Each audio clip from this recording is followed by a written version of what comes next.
Inilah yang kemudian membuat saya cukup yakin memang tidak mudah menjadi Gibran, Wakil Presiden Republik Indonesia dan mantan anak Presiden Republik Indonesia, Joko Widodo. Kenapa Gibran itu selalu menimbulkan satu kontroversi dan perbincangan yang relatif negatif ya?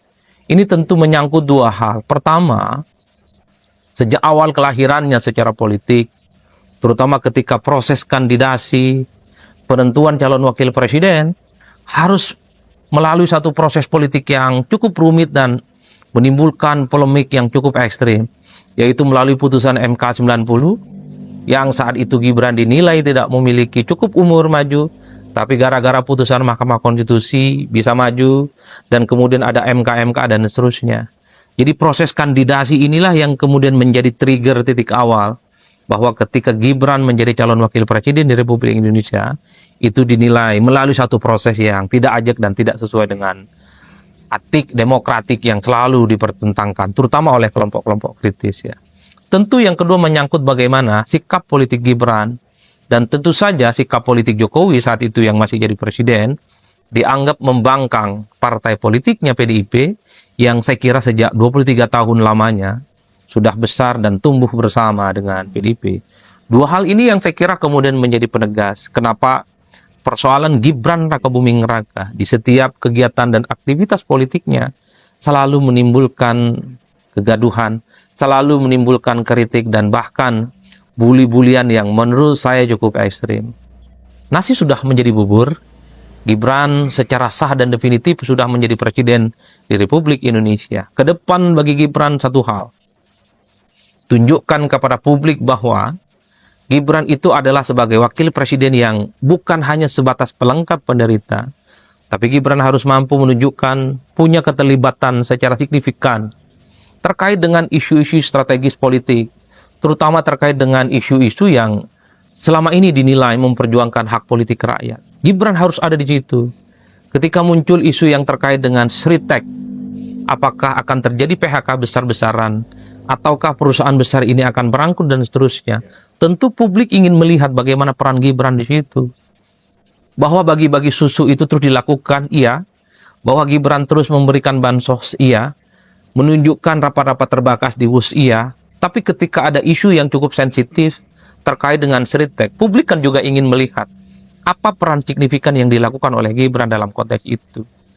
Ataupun ketika ada yang terkait dengan regulasi yang cukup kontroversial, kenaikan PPN menjadi 12%. Publik juga ingin tahu bagaimana respon dan sikap politik Gibran sebagai wakil presiden Republik Indonesia.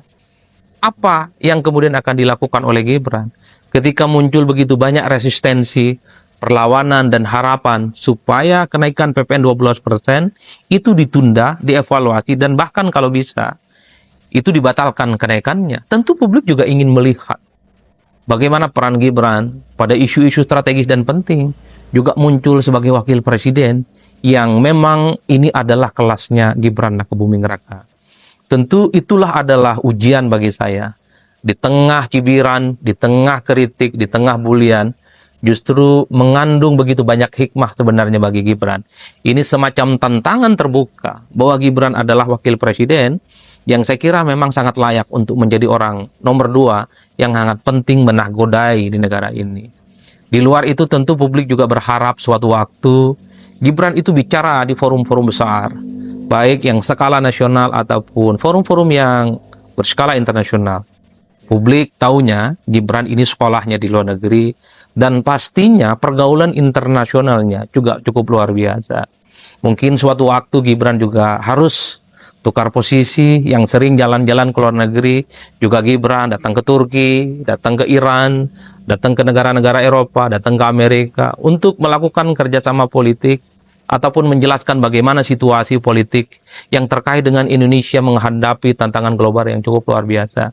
Dengan pengalaman Gibran sebagai sosok yang memiliki pengalaman luar negeri, sekolahnya di luar negeri, tentu publik juga ingin melihat bagaimana wakil presiden kita itu adalah sebagai sosok yang sebenarnya cukup diperhitungkan, punya wibawa di kancah internasional. Dan pada saat yang bersamaan tentu saja publik juga ingin melihat bagaimana Gibran melakukan satu dialog-dialog terbuka dengan kelompok-kelompok kritis, dengan kelompok mahasiswa, di forum dan seminar-seminar besar di Indonesia, menyampaikan gagasan-gagasannya bagaimana misalnya Indonesia ke depan harus mampu menjadi bangsa yang harus swasembada di bidang pangan, kemudian mandiri secara energi, membangun sustainability terkait dengan ketahanan energi dan seterusnya. Itu tentu ekspektasi besar di tengah hal-hal yang sifatnya kontroversial terkait dengan Gibran Rakabuming Raka sebagai wakil presiden. Tentu kita tidak mungkin harus selalu mengutuk kegelapan. Kita berharap ada lilin yang kemudian dihidupkan oleh Gibran sebagai wakil presiden yang energinya masih positif, masih muda, kiprah-kiprahnya terkait dengan keperpihakannya untuk bangsa Indonesia ke depan itu sangat dibutuhkan. Apa yang bisa dilakukan oleh Gibran misalnya untuk bisa mengurangi kemiskinan, apa yang bisa dilakukan oleh Gibran misalnya untuk bisa mengurangi angka pengangguran, akses terhadap pekerjaan, dan seterusnya. Halo teman-teman, kembali lagi bersama saya di channel ini. Salam NKRI harga mati. Teman-teman, dalam video ini kita telah mendengarkan sebuah cuplikan video yang disampaikan oleh Bung Adi Prayitno.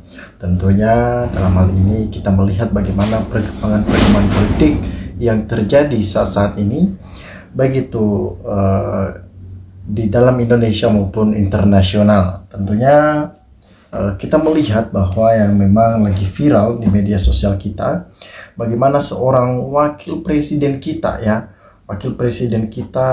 yang selalu dihujat, yang selalu dicaci maki. Kenapa? Apakah kita tidak marah ketika dilakukan hal seperti itu terhadap wakil presiden kita? Kita pasti geram dan kita pun pasti marah. Tetapi karena melihat perilaku seorang wakil presiden ini yang dari awal saja melakukan sebuah perlawanan, dan membuat negara ini demokrasinya cacat dalam pencalonan Gibran, itu membuat masyarakat itu sudah mulai tidak suka. Mereka memiliki rasa ketidaksenangan lagi terhadap wakil presiden kita. Jadi ketika emosional sudah ada dalam diri masyarakat, mereka sudah memendam semuanya itu. Makanya ketika itu udah mulai meledak, jadi apa-apa sesuatu yang dilakukan oleh Gibran ini tetap salah di mata masyarakat. Ya, siapa suruh awalnya itu salah Gibran? Ya.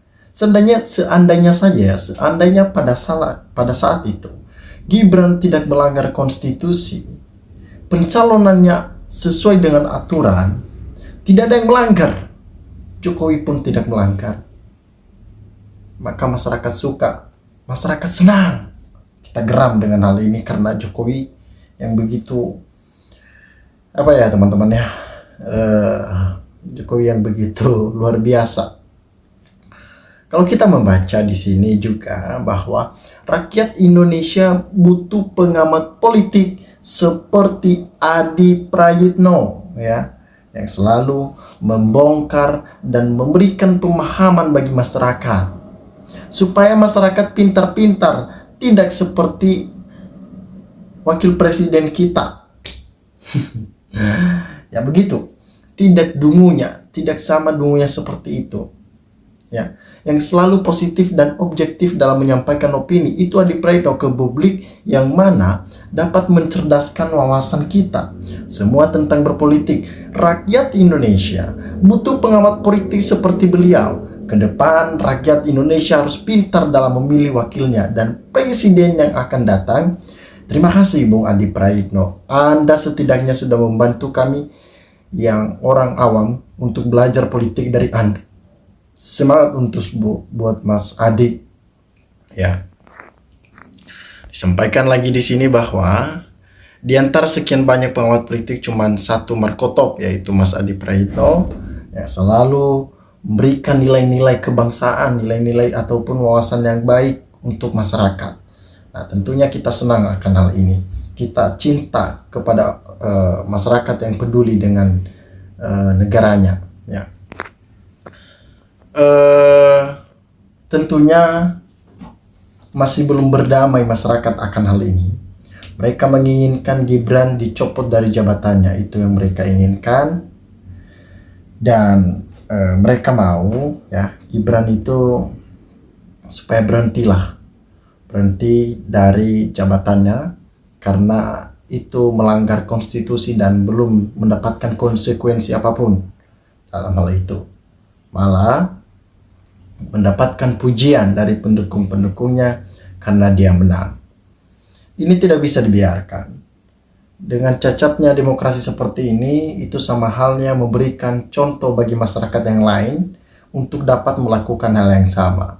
Tentunya itu tidak tepat, tidak elok ya untuk dipertontonkan. Hal-hal seperti itu perlu kita evaluasi lagi lebih bagus dan lebih baik lagi ke depannya supaya tidak terjadi lagi. Nah, pada kesempatan kali ini ya ada orang-orang dari masyarakat dari Surabaya menyampaikan kekesalan terhadap Gibran ya. Mereka melihat bahwa Gibran ini bagaimana dalam pencalonannya ini memang benar-benar merusak begitu. Merusak demokrasi yang ada. Pemuda yang sangat berguna untuk bangsa ini.